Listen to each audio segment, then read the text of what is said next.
Welcome back, ladies and gentlemen, All in Crypto here, and today I am really going to be stressing the fact that cryptocurrencies on the short term and certainly in the longer term are going to continue to increase in price, in my opinion, guys. We're going to get into why I believe that is.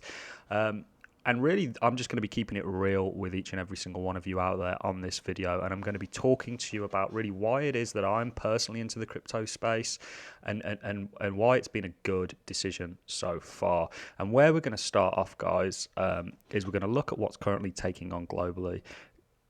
A lot of people have sort of blinkers on when it comes to the crypto space and don't look at global events. I think this is a huge mistake, as we saw back in March of last year.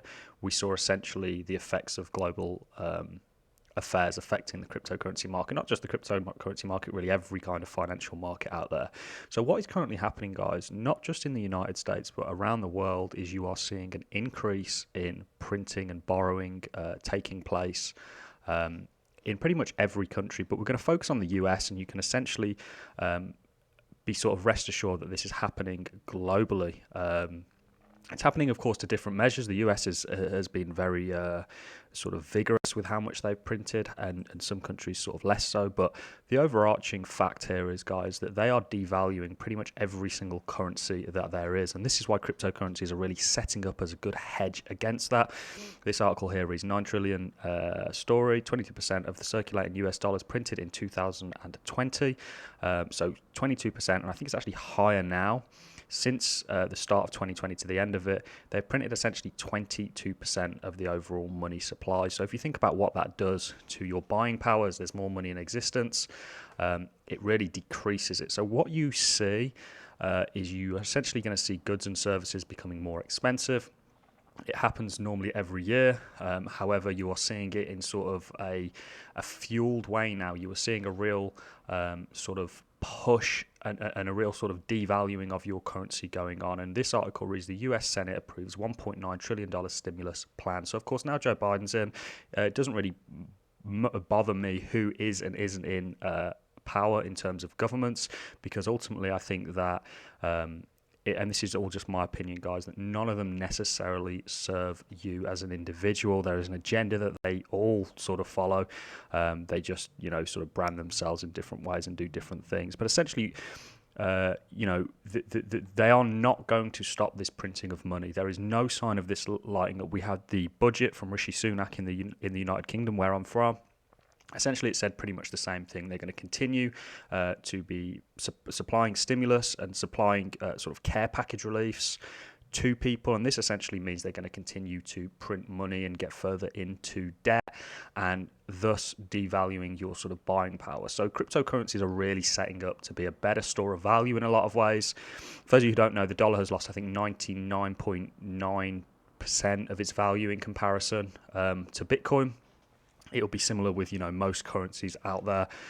They are all losing value to Bitcoin. It's not just Bitcoin. You are now seeing a number of other sort of valid options coming up in the crypto space that people are going to look up to. People are going to try and get out of cash. Why I hold crypto instead of cash essentially is because I believe that it benefits me more to hold crypto instead of cash. Now, that is going to have a ripple effect and a network effect. People are going to cotton onto this.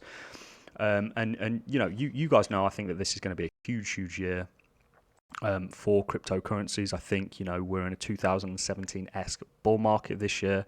And why do I think that? Well, I follow something called the Bitcoin 4-year cycle theory. You guys who are subscribed to me and listen to me regularly are probably going, oh no, he's talking about this again. But things have really played out, in the exact same manner that we had, not only to the lead up to 2017, but exactly how 2017 sort of played out. And of course, we have more money in the space now.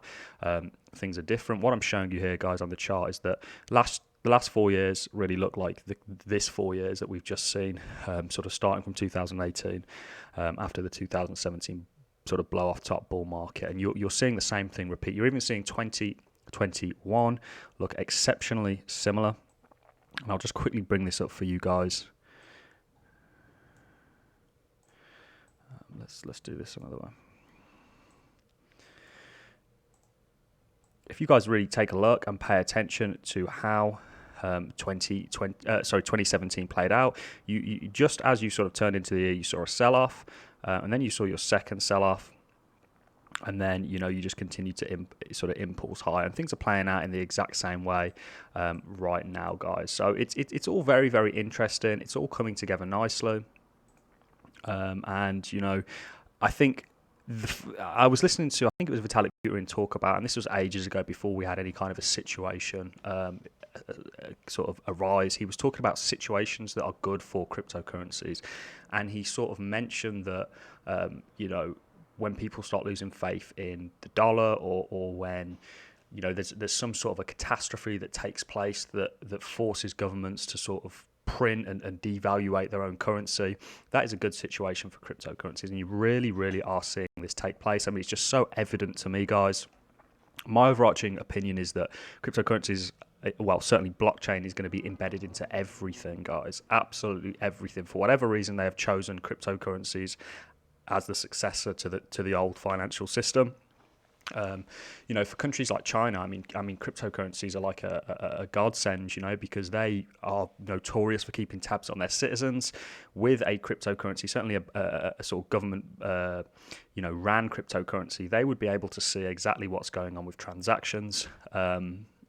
Who's sort of paying for what. And not only that, if you think about governments and how they want to sort of stay on top of taxes and stuff like that, cryptocurrencies wouldn't be a bad idea for them. And you see this push towards CBDC, central bank digital currencies, becoming more and more of a thing.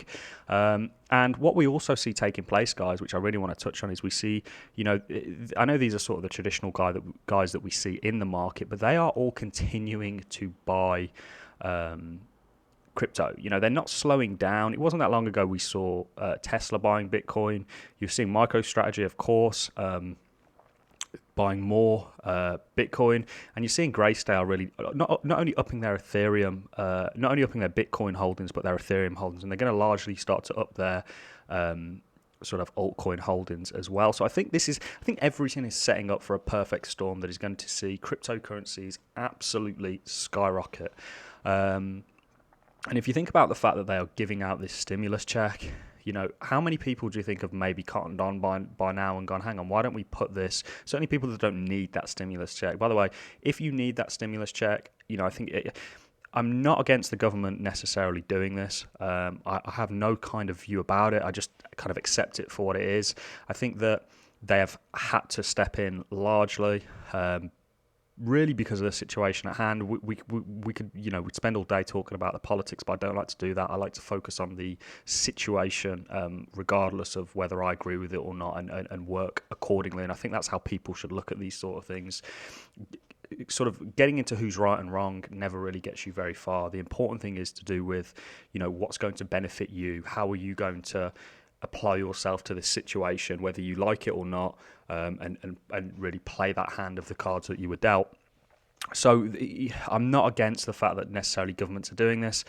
I don't really want to get into all that, but what the main point of this video is to really highlight the fact that they are literally printing money and devaluing as a result of this their own currencies. So people are going to look, instead of holding cash, to hold something that actually benefits them to hold. You could go to the bank and you could, put your money in a savings account. I don't even know what the interest rates are. I know, I've had accounts that have had as low as like 0.5% interest rates. Well, inflation is more than that, guys. So you're essentially still losing money. And to just hold cash, I mean, it doesn't really pay you to do so. It's good to have a little bit of cash about, because it's I'm not against cash. I think cash is actually one of the most anonymous ways to transact. But it doesn't pay you to hold it, and it certainly doesn't pay you to really hold your money and have it sat in a bank. You're not earning from it, whereas something like crypto, it's giving you that avenue of income. And yes, I can say that now because we're in a bull market, but what about the sort of volatility? Well, this is where hodlers really win, and I've always said this, hodlers actually outperform traders a lot of the time. There is really, other than if you had bought it in, let's say, the last sort of month or so, you could have bought at any point in Bitcoin's history and be up right now. So as a long-term investment, even if you bought back in 2017, right at the top at $20,000, you could have held by now and you'd have essentially doubled your money. Whereas if that was sat in a bank, guys, it would be getting devalued year on year on year on year on year. And that essentially adds up. And then when you put that to the price of, everything going up in price. How many of you guys remember what it was like to buy a pair of, trainers 10 years ago? It was considerably cheaper than it is now, let me tell you that. Not just trainers, everything, guys, everything. We did this sort of comparison where we looked at Freddo, which is a chocolate bar in the UK, and how it started off at 5p and now it's 30p. It's, everything's going up and your wage doesn't necessarily match that. So cryptos are becoming a smart investment at this point, and certainly for, the millennials and stuff like that, they're actually choosing it as an option. And we're going to see great things, guys, and I want you all to be a part of that. That's why I created this YouTube channel, and that's why I'm going to continue to put videos out, because yes, we can talk about prices, we can talk about price predictions and how this coin's going to do certain well, but the overall market is going to do well, guys. Bitcoin is that tide that drags everything with it, and you are going to see 2021, in my opinion, be absolutely firework filled. And I want everyone to be a part of that, guys. And I also don't want people to be losing to no fault of their own in terms of, they've got money in the bank. Now that money's no longer worth as much because there's more of it in supply. It's kind of like if we were on an island, there was 5 of us, we all got $1. We all traded amongst ourselves. One person's going to end up with more of those dollars. Well, what happens if somebody then introduced, an extra 20% of what was already there? His value has just gone down because there's more in existence. It's basic sort of common sense almost, really, at this point. So that is all I have for you in this video. I thought it was important to share, just an exciting little thing to think about. So I'm going to love and leave you. If you've enjoyed this video, please drop me a like. And comment, let me know what you think, guys, on about these videos. Let me know if you think it was good, bad, whatever comments. I appreciate any kind of feedback you guys want to give me. I appreciate it, and not only appreciate it, I take it on board, because these videos are for you at the end of the day. And that is really all I have for you in this video, guys. If you want to subscribe, get subscribed, and make sure you click that notification bell so you get notified whenever new videos are released, as they're coming out daily. Thanks a lot for watching, guys, and I look forward to seeing you all in the next YouTube video.